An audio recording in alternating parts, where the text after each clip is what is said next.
السلام علیکم ورحمۃ اللہ وبرکاتہ۔ بسم اللہ الرحمن الرحیم۔ آزادی کے بعد اور خصوصاً چند سالوں سے فرقہ پرست قوت نے ہندوستان سے اسلام اور اس کے پیروکار کی بیخ کنی میں یہود و نصارہ کی پوری نیابت اختیار کر رکھی ہے۔ کبھی بابری مسجد کا معاملہ تو کبھی بھاگلپور و گجرات میں مسلم نسل کشی کا ننگا ناچ، اسی طرح کبھی مسلمانوں کی پرسنل لاء میں مداخلت، کبھی دینی مدارس کو دہشت گردی کا مرکز قرار دینا۔ گویا بہروپیہ مختلف رنگوں میں تم جتنا ہی تراشو گے اتنا ہی سوا ہوگا کے تحت جب اسلام دشمن کی تشنا نگاہ سیراب نہ ہو سکی تو اس نے ہماری تاریخ کو مسخ کرنا شروع کر دی، اور یہ آج ہی سے نہیں بلکہ بہت پہلے ہی سے اس کی داغ بیل ڈالی جا چکی ہے، لیکن ماضی قریب سے اس میں روز بروز شدت بڑھتی ہی جا رہی ہے، اور مسلم حکمرانوں خاص طور پر حضرت عالمگیر رحمہ اللہ کی جانب سے لوگوں میں اس قدر پروپیگنڈا کیا گیا کہ غیر تو غیر اپنے بھی اسی پرفریب سیلاب میں بہہ پڑے۔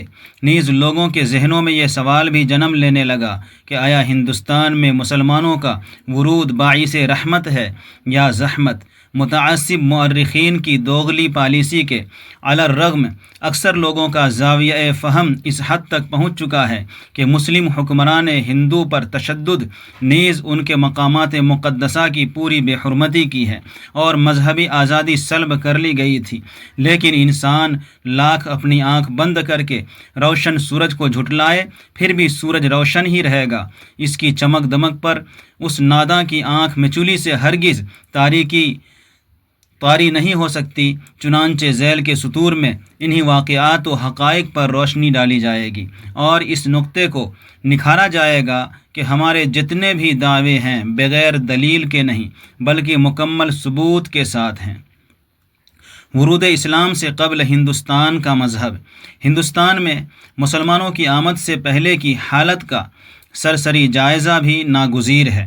ہندوستان میں اسلام سے پہلے بدھ مذہب کے پیروکار تھے اور بہت ہی قلت کے ساتھ برہمنی تہذیب، برہمنی مذہب کا بھی پتہ چلتا ہے، لیکن اتنی بات پایہ ثبوت کو پہنچتی ہے کہ اس وقت آرین مذہب کی کوئی خاص اہمیت نہیں تھی، بلکہ بدھسٹ کا اپنی خیرات تقسیم کرتے وقت جہاں دیگر مستحقین لائن میں ہوتے تھے وہاں برہمنوں کی قطار بھی ہوتی تھی۔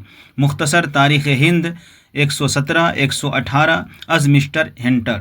لیکن اس کے باوجود برہمن بدھ مذہب کو ختم کر کے آرین مذہب قائم کرنا چاہتے تھے۔ مورخ اسلام اکبر شاہ خان رحمہ اللہ کے حوالے سے چین کے مشہور عالم ہیونگ شیانگ نے ہندوستان کی سیاحت میں 15 سال 630 645 تک گزارے۔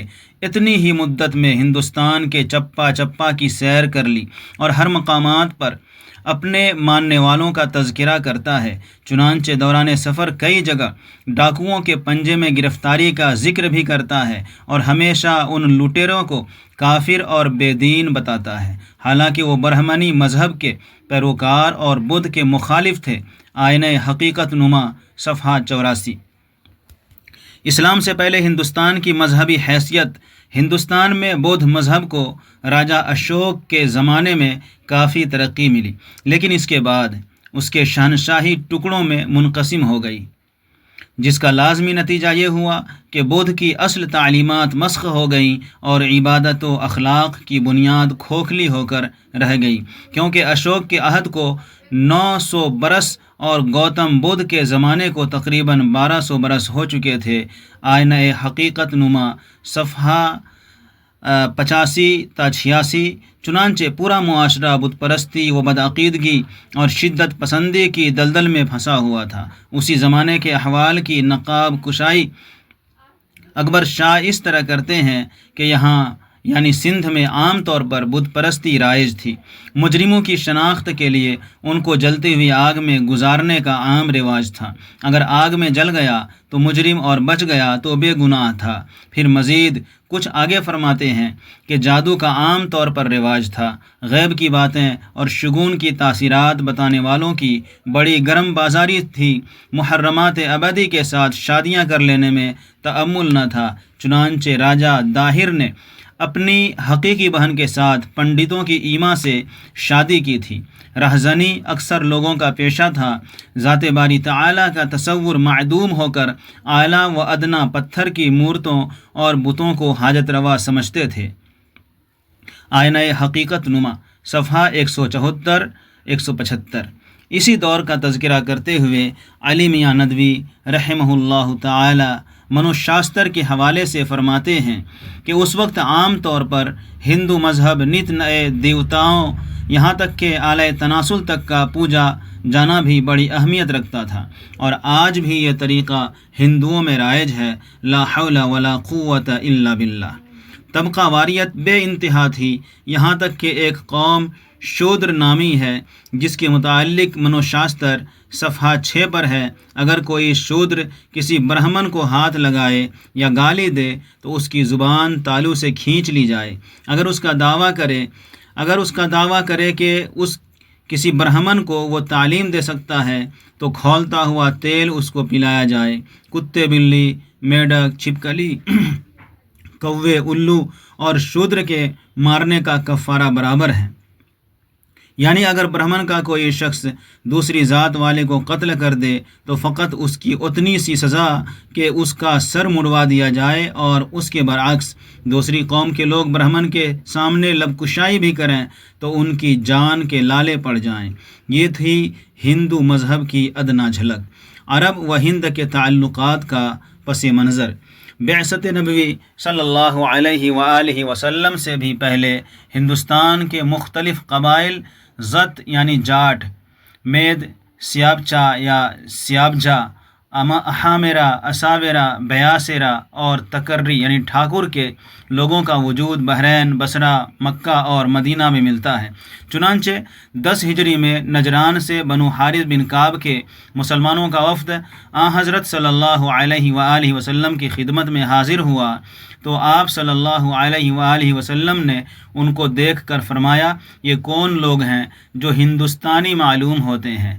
تاریخ طبری صفحہ 156 جلد 3۔ بحوالہ بر صغیر میں اسلام کے اولین نقوش از محمد اسحاق بھٹی رحمہ اللہ تعالی۔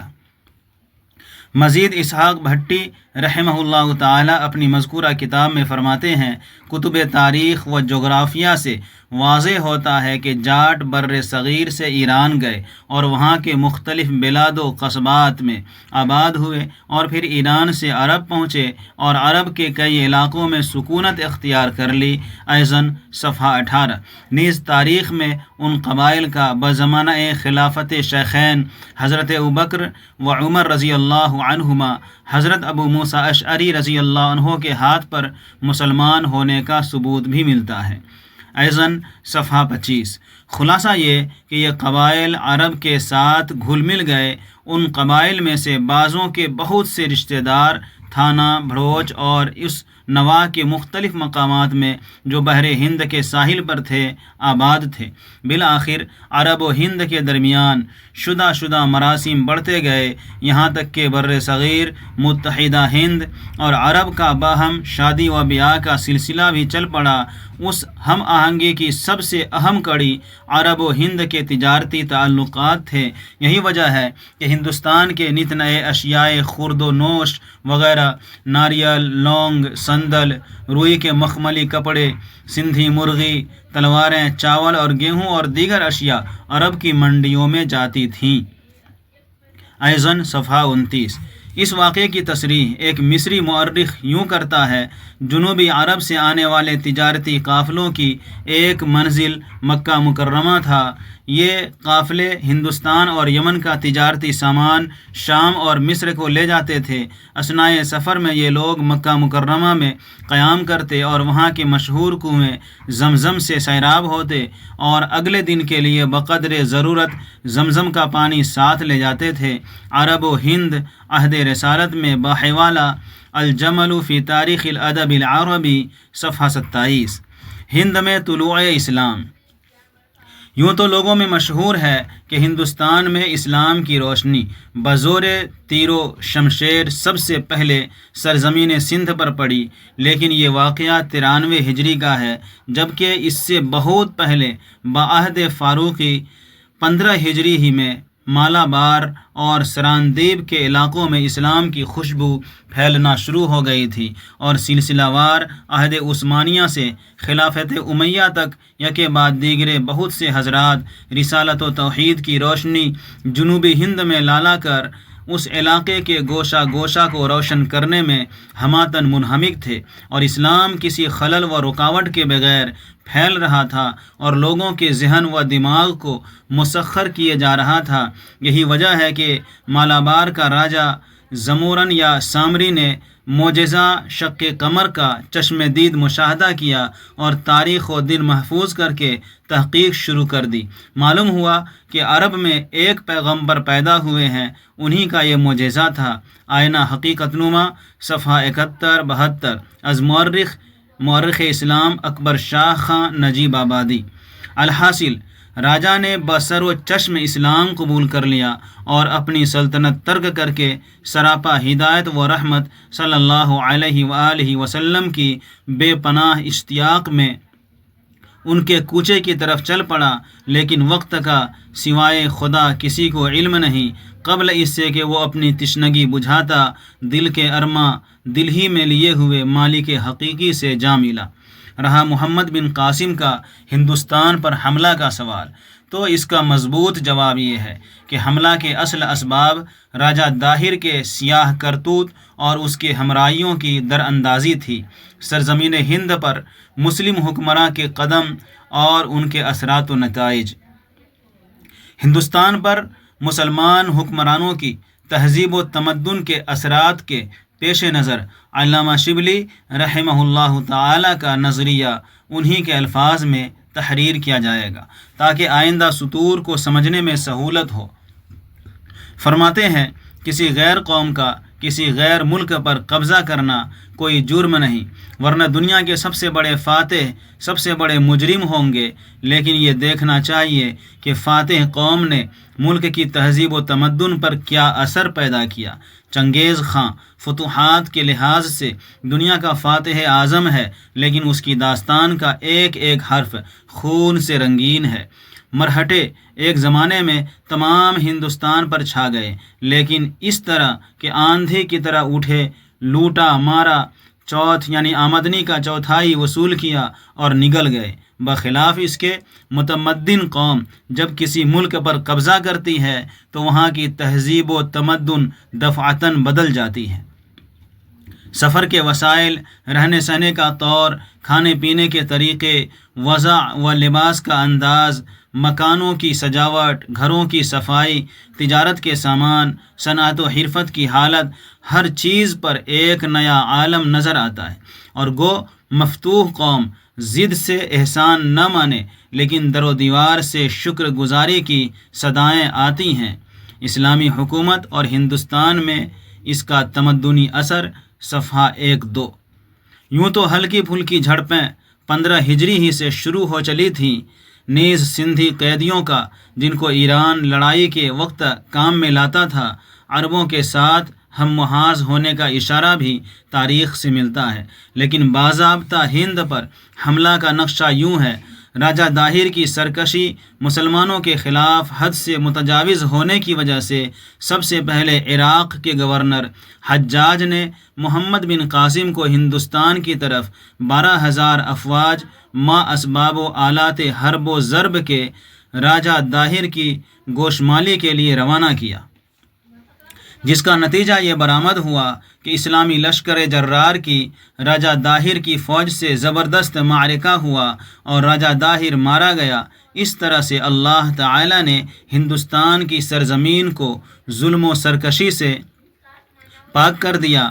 پھر محمد بن قاسم رحمۃ اللہ علیہ نے پے در پے کئی مقامات فتح کر لیے اور ان پر شاندار کارکردگی دکھائی، جس کی تاریخ کے اوراق شاہد ہیں کہ اہل سندھ پہلے کیا تھے اور اسلام کے مقدس اور روح افزا سائے میں آنے کے بعد اخلاق اور تعلیم و تہذیب کے کیسے اعلیٰ معیار پہنچ گئے۔ محمد بن قاسم کے بعد متعدد مسلم حکمراں آئے اور تھوڑی تھوڑی مدت میں بدلتے رہے، جس کی وجہ سے پہلے کے بنسبت نظم و نسق خاصاً اثر انداز ہوا۔ البتہ عمر ابن عبدالعزیز رحمہ اللہ تعالی نے اپنے دور اقتدار میں اہل سندھ و ہند کے نام دعوتی خطوط روانہ کیے، جن میں توحید و رسالت کی دعوت اور بت پرستی و بد اخلاقی سے باز رہنے کی بات تھی، جس کا سردست نتیجہ یہ برآمد ہوا کہ بہت سارے ہندو سرداران اسلام میں داخل ہو گئے، جن میں سر فہرست جے سنگھ ابن داہر تھا۔ ان تاریخی حقائق جو مغربی مورخین کی نفرت آمیز آلودگی میں اوجھل ہو کر رہ گئے، پر اہل وطن کو غور کرنے کا مقام ہے۔ پھر مسلمان حکمرانوں کا یہ سلسلہ عبد الملک بن شہاب 776 تک چلا۔ اس کے تقریباً 2 صدی بعد 997 میں محمود غزنوی کا ورود ہوا اور متعدد حملوں کے بعد حکومت ہند کی باغ ڈور سنبھالی۔ پھر تقریباً 1.5 صدی کے بعد 1171 میں محمد غوری آیا اور کئی معرکہ آرائیوں کے بعد فتح حاصل کی اور سلاطین ہند میں شامل ہوا، لیکن ہندوستان پر باضابطہ مسلمانوں کی طویل حکومت کا آغاز سلطان ظہیر الدین بابر سے ہوا، اس لیے کہ بابر سے پہلے جو بھی آیا اس کی حکومت محدود علاقے تک رہی، چہ جائے کہ محمود غزنوی نے اس میں کافی وسعت پیدا کی۔ دوسرے یہ کہ ایک کے بعد دوسرے کے آنے تک عرصہ دراز کا خلا بھی رہا، چنانچہ انہی دونوں رکاوٹوں کے باعث اسلامی اثر و رسوخ اہل ہند میں کامل طور پر اثر انداز ہو سکا، اور یہاں کے لوگوں میں تعلیم اور تہذیب و تمدن کا بڑا فقدان تھا، اور جو تھوڑی سی مقدار صوفی سنتوں کی تھی تو وہ اس قدر رہبانیت کے گہرے سمندر میں غوطہ زن تھے کہ اپنی ہی ذات سے ناآشنا تھے، تو بھلا ان کے ذریعے دوسرے کی اصلاح کی کیا توقع؟ بابر نے ہندوستان کو کس حالت میں پایا؟ بابر نے ترکستان سے مختلف مقامات مسخر کرتا ہوا 1526 میں ہندوستان کو بھی اپنے زیر کمان کر لیا، لیکن ہندوستان کی معاشرت اسے بڑی عجیب و غریب محسوس ہوئی اور اہل ہند اسے تہذیب و تمدن سے کوسوں دور نظر آئے۔ چنانچہ علامہ شبلی رحمہ اللہ تعالی فرماتے ہیں، اگرچہ ظاہر ہے کہ اس سے قبل کی اسلامی حکومتوں نے بھی ہندوستان کی تہذیب و تمدن کو کچھ نہ کچھ ضرور ترقی دی تھی، تاہم بابر نے ترکستان سے آ کر ہندوستان کو جس حالت میں دیکھا، اس کی تصویر اسی کے لفظوں میں یہ ہے: ہندوستان میں اچھے گھوڑے نہیں، اچھا گوشت نہیں، انگور نہیں، خربوزہ نہیں، برف نہیں، آب سرد نہیں، حمام نہیں، مدرسہ نہیں، شمع نہیں، ایسی روشنی جو ہر جگہ ہر موقع سے کام آ سکے، مشعل نہیں، شمعدان نہیں۔ مزید کچھ آگے فرماتے ہیں، باغوں اور عمارتوں میں آب رواں نہیں، عمارتوں میں نہ صفائی ہے، نہ موزوں پانی، نہ ہوا، نہ تناسب، عام آدمی ننگے پاؤں لنگوٹی لگائے پھرتے ہیں، عورتیں لنگی باندھتی ہیں جس کا آدھا حصہ کمر سے لپیٹ لیتی ہیں اور آدھا سر پر ڈال لیتی ہیں۔ اسلامی حکومت اور ہندوستان میں اس کا تمدنی اثر، صفحہ 2-3۔ ہندوستان عہد اسلامی میں سرا سے ثریا تک شاہان اسلام نے ہندوستان کو اپنا وطن سمجھا اور اس کو ترقی کی سمت گامزن کرنے میں کوئی دقیقہ نہ چھوڑا، نیز اس کو دیدہ زیب، سونے کی چڑیا اور پرکشش بنانے میں پوری دلچسپی کا مظاہرہ کیا، جس کی مولانا علی میاں ندوی رحمہ اللہ تعالی یوں منظر کشی کرتے ہیں: مسلمان اگرچہ ہندوستان میں فاتح کی حیثیت سے آئے، لیکن اجنبی حکمرانوں کی طرح انہوں نے اس کو محض تجارت کی منڈی اور حصول دولت کا ذریعہ نہیں سمجھا، بلکہ اس کو وطن بنا کر یہیں رس بس گئے اور مرنے کے بعد بھی اس کی خاک کے پیوند ہوئے، اس لیے کہ انہوں نے حکومت و سیاست، علم و فن، صنعت و حرفت، زراعت و تجارت، تہذیب و معاشرت، ہر حیثیت سے اس کو ترقی دے کر صحیح معنوں میں ہندوستان کو جنت نشاں بنا دیا۔ ہندوستان کے مسلمان حکمرانوں کے تمدنی کارنامے، صفحہ 1۔ یہی وجہ ہے کہ شہنشاہان اسلام نے مختلف مقامات پر تعلیمی ادارے قائم کیے، رفاہ عام کا مکمل نظم و نسق کیا، پھر ڈاک کی راہیں ہموار کی، مختلف الانواع روزمرہ نیز سردیوں کے کپڑوں کے بے شمار کارخانے بنوائے، تجارت و زراعت کا صحیح زاویہ سکھایا اور متمدن ممالک کے اتصال کا سامان مہیا کیا، نیز صنعت و حرفت کو بام عروج تک پہنچایا، جس کو علامہ شبلی رحمہ اللہ یوں لفظ کا جامہ پہناتے ہیں: ہندو ہمیشہ سے نہایت سادہ لباس پہنتے تھے اور غالباً ان کو گزی گاڑھے کے سوا اور کچھ پہننا نہ آتا ہوگا، جس کی شہادت گزشتہ سطور میں صراحت سے ملتی ہے۔ اکبر نے دلی، لاہور، آگرہ، شیخ پورہ، احمد آباد اور گجرات میں پارچہ بافی کے بڑے بڑے کارخانے جاری کیے، اور یہی نہیں بلکہ ایران، افغانستان اور چین سے کاریگر بلوا کر ہر قسم کے قیمتی کپڑے تیار کرائے۔ اسلامی حکومت اور ہندوستان میں اس کا تمدنی اثر، صفحہ 7۔ اسی طرح اہل ہند کی زندگی کو خوشگوار بنانے کے لیے جن خوراک کی بھی ضرورت پڑی، خواہ باطنی ہو یا ظاہری، مسلم حکمرانوں نے اس کو بہم پہنچایا۔ حقیقت چھپ نہیں سکتی بناوٹ کے اصولوں سے۔ جھوٹ جھوٹ ہے اور سچ سچ ہے، دونوں میں دن و رات کا فرق ہے۔ گو جھوٹ کو سچ کا لبادہ اڑھانا دن کو رات بنانے کے مرادف ہے۔ کوئی حقیقت سے جس طرح ممکن ہو آنکھ بند کر لے، لیکن راست بازی اپنی حقیقی روشنی سے مد مقابل کی نگاہ خیرہ کر کے رکھ دیتی ہیں۔ چنانچہ چند غلام اور حقیقت سے بے خبر لوگ اسلامی حکومت کو بے انصاف، تشدد پسند اور سلاطین کی ریڑھ کی ہڈی، ہندوستان کے ہر ذرے کو آفتاب و ماہتاب بنانے والے اور پورے 50 سال تک سپاہیوں کی مقدار پر تنخواہ لے کر ملک و قوم کی خدمت کرنے والے عالمگیر اورنگزیب رحمۃ اللہ علیہ کو متشدد اور مذہب ہندو کا جانی دشمن قرار دیتے ہیں۔ بڑے رنج و الم کی بات ہے۔ اس کے باوجود جواہر لال نہرو اپنی کتاب تلاش ہند میں ہندوستانی سماج، ہندوستانی فکر اور ہندوستان کی تمدن و ثقافت پر مسلمانوں کے ناقابل فراموش گہرے اثرات کا اعتراف کرنے پر مجبور ہیں۔ کہتے ہیں: ہندوستان میں اسلام کی اور ان مختلف قوموں کی آمد نے جو اپنے ساتھ نئے خیالات اور زندگی کے مختلف طرز لے کر آئے، یہاں کے عقائد اور یہاں کی حیات اجتماعی کو متاثر کیا۔ بیرونی فتح خواہ کچھ بھی برائیاں لے کر آئے، اس کا ایک فائدہ ضرور ہوتا ہے، یہ عوام کے ذہنی افق میں وسعت پیدا کر دیتی ہے اور انہیں مجبور کر دیتی ہے کہ وہ اپنے ذہنی حصار سے باہر نکلیں۔ وہ یہ سمجھنے لگتے ہیں کہ دنیا اس سے کہیں زیادہ بڑی اور بو قلموں ہے جیسی کہ وہ سمجھ رہے تھے۔ بالکل اسی طرح افغان فتح نے ہندوستان پر اثر ڈالا اور بہت سی تبدیلیاں وجود میں آ گئیں۔ اس سے بھی زیادہ تبدیلیاں اس وقت ظہور میں آئیں جب مغل ہندوستان میں آئے، کیونکہ یہ افغانوں سے زیادہ شائستہ اور ترقی یافتہ تھے۔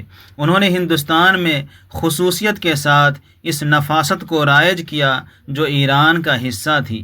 تلاش ہند، صفحہ 219، بحوالہ ہندوستانی مسلمان، صفحہ 30۔ اسی مذکورہ واقعے کی تائید میں سابق صدر کانگریس اور جنگ آزادی کے ایک رہنما ڈاکٹر پتابی ستیہ رمیا کے الفاظ کا نقل کرنا بھی میرے خیال سے بہتر ہوگا۔ مسلمانوں نے ہمارے کلچر کو مالا مال کیا ہے اور ہمارے نظم و نسق کو مستحکم اور مضبوط بنایا، نیز وہ ملک کے دور دراز حصوں کو ایک دوسرے کے قریب لانے میں کامیاب ہوئے۔ اس ملک کے ادب اور اجتماعی زندگی میں ان کی چھاپ بہت گہری دکھائی دیتی ہے۔ خطبہ صدارت انڈین نیشنل کانگریس اجلاس جے پور 1948، بحوالہ ہندوستانی مسلمان، صفحہ 30۔ یہ تھی مسلم حکمرانوں کی طرز حکومت اور اس کے بحر زخار کے چند چھینٹے، اور یہ حقیقت ہے کہ سمندر کو کوزہ میں سمونا انتہائی دشوار تر امر ہے۔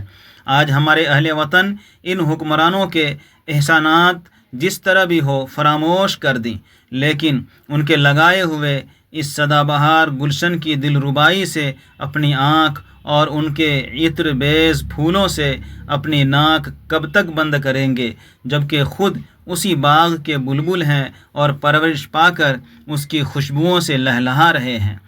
مورخین کی دجل آفرینی اور اس کی پردہ دری۔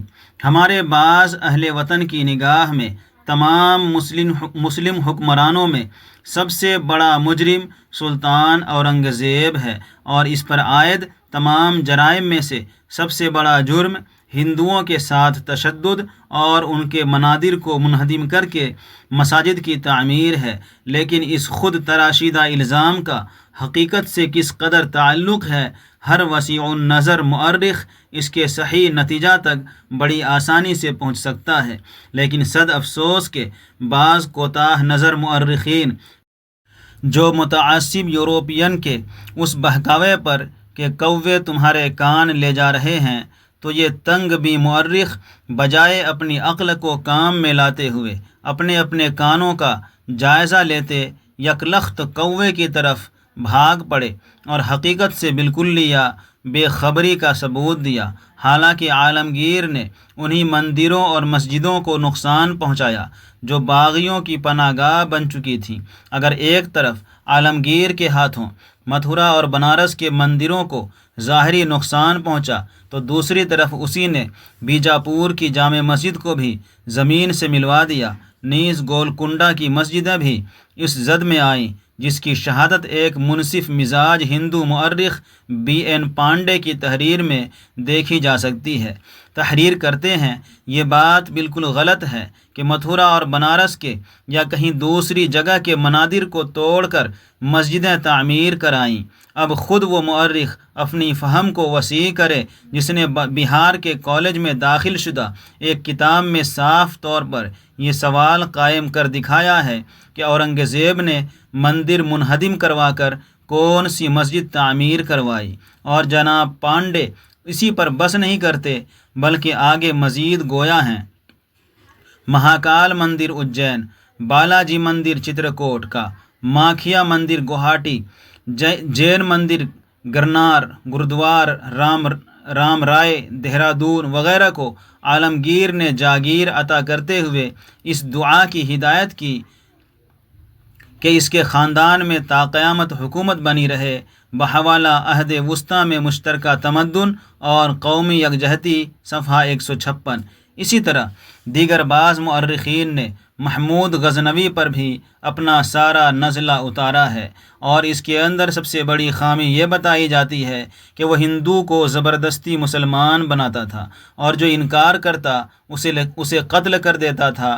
لیکن اس سفید جھوٹ کا پردہ فاش راجہ جے پال کے اس واقعے سے ہوتا ہے کہ جے پال کی 5 اگست 1001 میں گرفتاری ہوئی اور سلطان محمود غزنوی نے پشاور کے میدان میں فتح حاصل کر کے راجہ کو اس کے 15 سردار کے اپنے ساتھ غزنی لے گیا، اور مارچ 1002 کو تقریباً 8 مہینے اپنے ہمراہ رکھنے کے بعد غزنی سے رخصت کیا، لیکن نہ تو اسے زبردستی مسلمان بنایا اور نہ ہی مسلمان نہ ہونے کی صورت میں اسے قتل کیا۔ تاریخ شاہد ہے کہ وہ صحیح سالم غزنی سے واپس آیا، اس واقعے سے جہاں غلط فہمیوں کی جھوٹی عمارتیں منہدم ہوتی ہیں، وہیں محمود کی بے پایہ شرافت اور عفو و درگزر کا بھی پتہ چلتا ہے۔ مذکورہ بالا تحریر سے ہر عقل مند شخص بآسانی یہ اندازہ کر سکتا ہے کہ شاہان مسلم جب ہندوستان آئے تو اپنے ساتھ کیا لائے۔ ہندوستان پستی کی کس تہ تک پہنچ چکا تھا، اس کو بلندی کے کس معیار پر پہنچایا۔ سارے بادشاہ سرزمین ہند پر باغباں بن کر آئے اور اپنی بوقلمونی ذہن و افکار اور مذہبی قوت کو اس کی باغبانی اور اس کو خوشگوار بنانے میں صرف کیا۔ بقدر ضرورت زمین بھی کوڑے دی اور خس و خاشاک کو صاف کر کے از سر نو ایک شاندار اور متنوع گلوں کی پھلواری قائم کی، ہر طرح اس کی آبیاری کی اور اس کے وہ پھول جو صدیوں سے طبقہ واریت، دیوتاؤں کی کثرت اور نفسانیت و رہبانیت کے بعد سموم جھلس رہے تھے، کو نئی زندگی عطا کی اور پھلنے پھولنے کی مکمل راہیں ہموار کی۔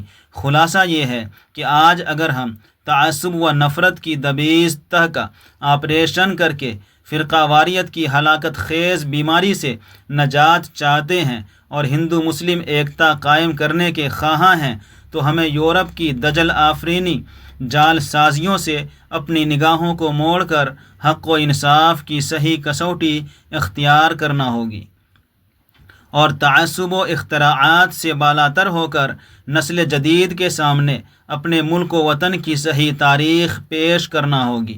جبھی ہمارا باب ہند کے دو پارٹ بننا ممکن ہو سکے گا، تاکہ ہمارے اصل دشمن جو ہمیں باہم لڑانا چاہتے ہیں کو منہ کی کھانی پڑے، اور جس طرح ہم پہلے سے ہندی رہے ہیں آئندہ بھی ہندی ہی رہیں گے۔